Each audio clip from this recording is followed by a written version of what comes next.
The McDonald's All-American game was last night, and Kentucky's players looked really good. We're going to talk about that coming up right here on the Wildcats Today podcast. I'm your host, Andrew Stefaniak, writer and editor over at Wildcats Today, joined as always by my co-host, Carson Nash. Carson, how you doing, buddy?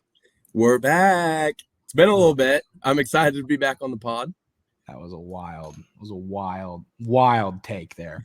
But what's that from? Oh, Texas. The dude Erlinger. Is that his name? Yeah. Or is that the Clay Thompson? He's back. That one is awesome. That was great. But the McDonald's All-American game was last night.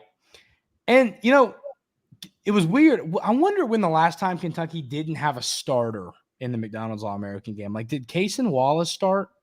I wonder. I think Cason started, but that is a good question. I didn't even think about that. When would have been the last time that we haven't had a starter? I don't know. I mean, it depends if Cason did it. I don't remember how highly he was ranked. I don't know why. He was ranked pretty high. I know he was. I'm pretty sure he was in the top 10. But I'm pretty sure Cason started. He either started the McDonald's game, or I'm getting it confused that he started in the Jordan Brand Classic game. Oh, well. One of the two. Yeah, maybe. But I thought that was interesting. I mean, you forget that, like, Quaintance, I thought Quaintance would start. You got to remember that Kentucky has a lot of 5-stars, but they're all in that, like, 12 to 24 range, not the, like, 1 through 10 range. Generally, those 1 through 10 guys, for the most part, are going to start if it makes sense for a lineup for each team. But, I mean, let's just go through the players that played. Of course, Karter Knox was there playing. Jayden Quaintance was there. And then, of course, the GOAT, Boogie Fland, was there. Carson, what were your thoughts on seeing these three play for the first time? Yeah, so I'll start it off with Boogie. I was really impressed with Boogie. I mean, he hit a bunch of shots, but that's not really where I was impressed. I felt like the flow of the game was Boogie controlled the flow of the game. Yeah. And so they played on the East team. They played versus the West. I felt like the West got off to a quick start. They got off up by like 20 points. And then when the East decided to put Boogie in the game, the East came right back. So I felt very confident, in the fact that Boogie can lead a team. And that's really exciting to see. Yeah, Boogie was – so the stats for Boogie, he was 6 of 14 from the field, 3 of 6 from 3, 2 of 2 at the line, 17 points, 5 rebounds, which I love to see that, and then 3 assists. So fill the stat sheet. We talked about it all the time here at the Wildcats Today podcast. Listen, anybody that wants to rebound can rebound. I don't care who you are. I don't care if you're 4'2". I don't care if you're 7'11". I want you to rebound the basketball. So seeing that, your smaller guard is rebounding the ball, which Boogie's not 6'3", whatever, but it's not small, but I'm saying he's not a center. It's great to see others getting in. So I was impressed with him.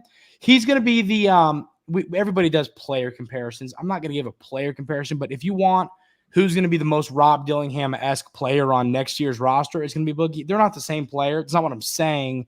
What I'm saying is the player that's going to be closest to what Rob was, that'll be Boogie. Boogie will be able to score. I completely agree, because I was watching last night and I was like, some of those plays, I was like, that's a little Rob-esque there. Yeah. I was like, oh, all right, yeah. Boogie. I'm with you. And I do think that Boogie's a better facilitator, in my opinion. I don't know if you agree with that. So I think that obviously Rob is shiftier and a better offensive player, but I think Boogie is still an elite offensive player, but he's still a facilitator. Yeah. And I think a player like that can be really special. So Boogie Fland, these last month or so, people are really buying the hype on Boogie Fland. And if you watch him play, it makes sense why. So he's got better and better. Yeah. Better and better. And then what were your thoughts on Quaintance?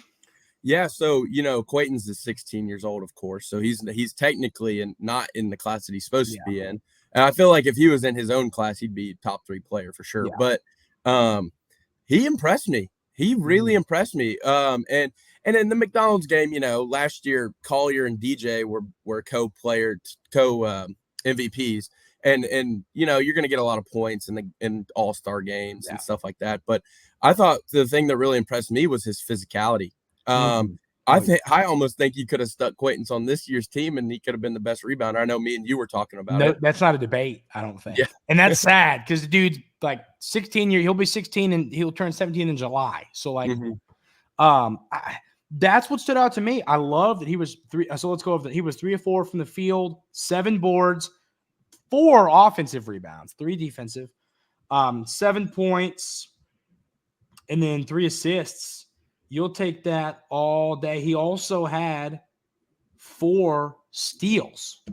No, So, I mean, that's what the things that really impressed me. And, like I said, all-star games, you're going to get a lot of points. There's not going to be as much defense. I thought active hands. He has active hands. I like that. Reed had active hands last year. It translated. I like that. He has a high motor. He's always he dove after a ball in the McDonald's All-American game to get a rebound. And he can handle the basketball. He can bring the ball up the court and facilitate. Those are the things I love to see right now. He is a project, but it's very, very high upside for Jayden Quaintance.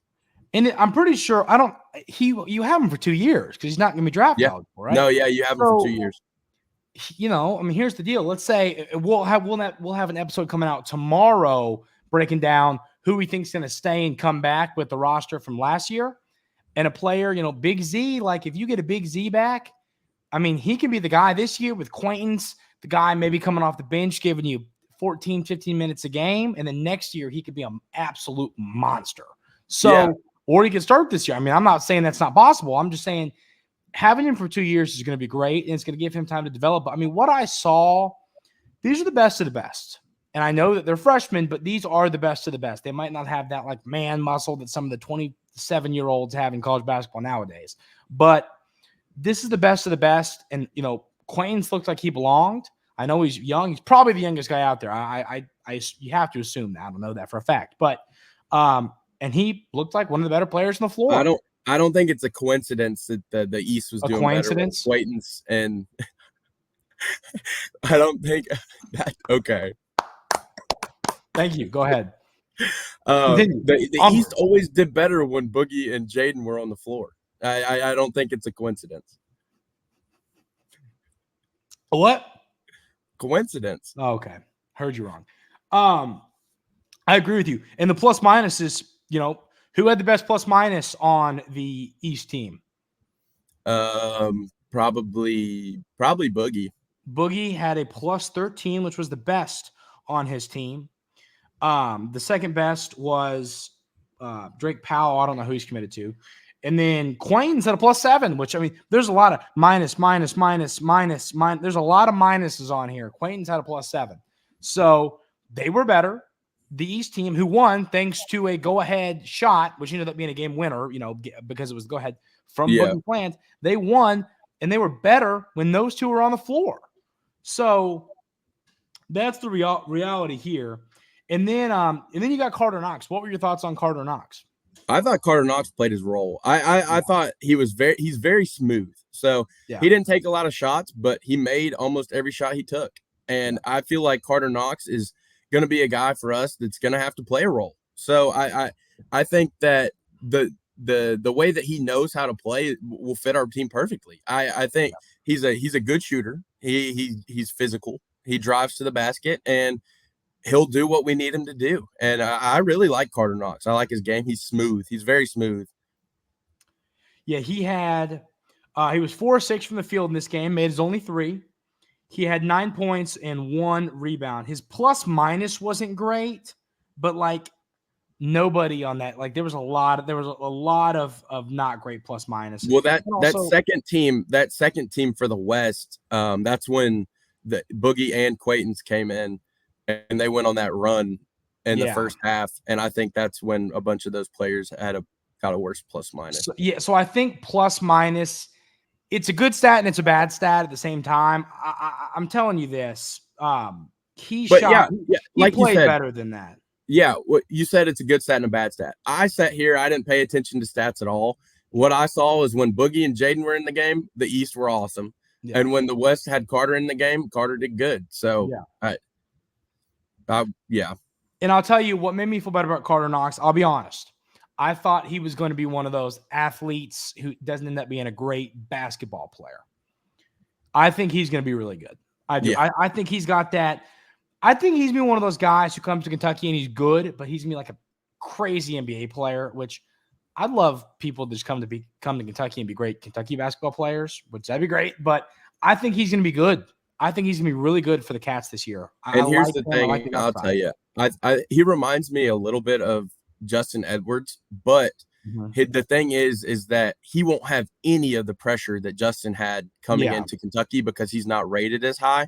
So Carter's coming in like carefree, like he's not, the expectations aren't crazy high for Karter Knox, so he can just concentrate on his craft without the outside noise, and I think that'll help him a lot. I'm with you on that because I think that did get to Justin. Well, I mean, and I'll tell you this: Liam McNeely, is a player who Kentucky is after. A lot of schools are after. He did not have a great game. Did you see him? 0 for 6, 0 for 3 from deep, not 2 for 2 from the free throw line. Not saying he's not a good player, but did not have his best showing, and that's okay. But he's a guy that Kentucky's after. Do they get him? I don't know if I'm buying the hype on that, but something to think about. So I like him. The only problem with him right now is I think our roster doesn't have a need for him. I think he's a great player, and I watched the scrimmage on that Tuesday, and he actually played really good. He had a game winner in that scrimmage. Him and Boogie were actually had really good chemistry, but and in his media he said if you could pick one player that you think you have the best chemistry with here, and he picked Boogie Fland. He's like, I love Boogie. But he's a great player. I would love to have him. I just feel like if you're filling out a roster, I would go transfer portal instead of taking a chance on a guy who might be like a bench piece. But if people start to leave who you don't expect to leave, then who knows?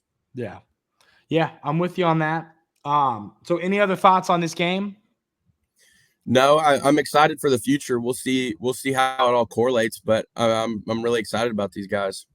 Yeah, I'm with you on that. Well, we are going to have an episode coming out tomorrow where we predict who's going to be on the team next year. Players that, are in the who's going to enter the portal, who's going to go to the NBA draft, who's going to come back. We will have that conversation tomorrow, and it's going to be a fun one, so be ready for that. But that's going to do it for the episode today of the Wildcats Today podcast. Appreciate y'all being here. If you haven't already, hit that subscribe button, hit that like button. Helps the show a ton. Hope everybody has a great rest of their day today, and we'll see you for another show tomorrow.